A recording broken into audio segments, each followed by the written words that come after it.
Hello everyone, it's Gladius. So yes, you can get BIS from a quest. This chest is amazing. 23 agility and also some strength on it as well for melee hunters and other melee classes. It's really, really nice. And this is going to be BIS for a lot of leather wearers. And also in Hunter's case, mail wearers. It's just a really solid piece that has a ton of stats on it. So this quest starts in different ways depending on if you're on Horde or Alliance. In fact, it has a different name if you're on Horde or Alliance. First of all, Horde players are going to go to Kargath and talk to Gorn. Gorn is going to give you a quest called Broken Alliances. And then Alliance players we're looking for a quest called Mirages. You're going to go to this quest NPC on your map, pick up Mirages, and this is a short quest where it's just going to have you go pick up some supplies. Return to the quest mob, turn in the supplies, and then it's going to give you something called Tremors of the Earth. This is going to be the chain of 2 quests that we need to get our chest piece. First one is going to send you to find an ogre boss that's going to be padding all around the Badlands.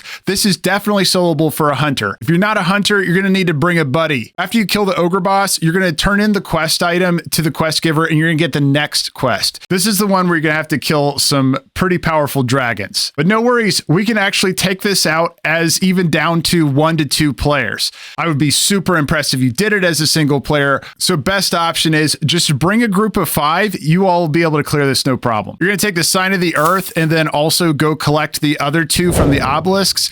And you're going to be able to use those to summon a couple dragons. When I went Blacklash, one of the dragons was already up, but I did have to summon the second one. I'll put the coordinates for both the obelisks up here if you need to loot those. With those 3 items in hand, go ahead and interact with the obelisk, the earth obelisk in the center of where all the dragons are, right here on your map, and you'll summon both of these dragons. Pull one at a time. You only want to take one. As a hunter or druid, you're going to be able to kite this out. As a hunter, we're going to shoot our serpent sting at it, and we're going to use cheetah to be able to kite the mob and just keep running away from it. Now, here's where your group comes in. You need to make sure that the player that is kiting the mob has a clear path to go. So that means killing all the mobs as they're traveling. So we cleared ahead. We had to fight some of the stealth creatures. Hunters, use your flares to clear out the stealth cats that are at the mouth of this part of your map right here to make sure that there's a clear path for it to go. It's immune to concussive shot and other slows, so you're not going to be able, so you're going to need to outrun this thing.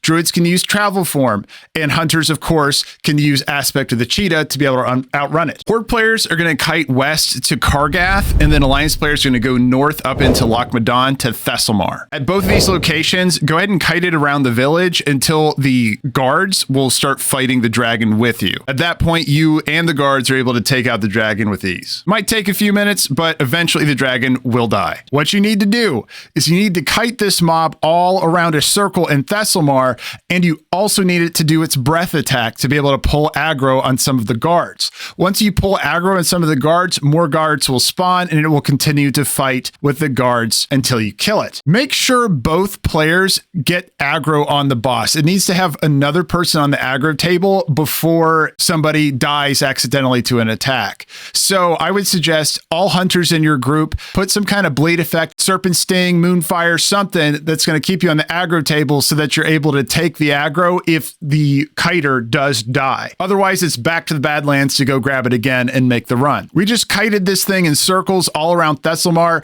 and it kept spawning dwarven guards to fight it, all while taking pot shots when we could. Nice thing is, being a hunter, you're able to shoot this thing and it can't parry your attacks since it is a ranged ability. You can still miss, but it can't parry a ranged attack. I have seen some players also take this all the way to Ironforge, but Thessalmar is a little bit better. If you do fail the mechanic and then the boss does reset, it at least isn't as long as of a walk for you to go back and get it again. You have to do this twice. There's 2 different dragons to do it with. Pick up the second one and bring it back to the same place. Rinse and repeat. Do the same thing. Enjoy your BIS chest for doing a quest. We have some big adjustments coming out on February 20th for all classes. This is going to be the balance patch. Following this, I'm going to do an update to the best spec for Hunter and what we can use after we see the class balances and class changes. If it's after the 20th, take a look in the description because I'm going to link it down there for you to check out. And everyone, if the video did help you out today, please heroic strike that like button. If you want to stay tuned for more WoW content in the future, please bash the subscribe. I appreciate your time, and I'll see you in the next one. Bye, everyone.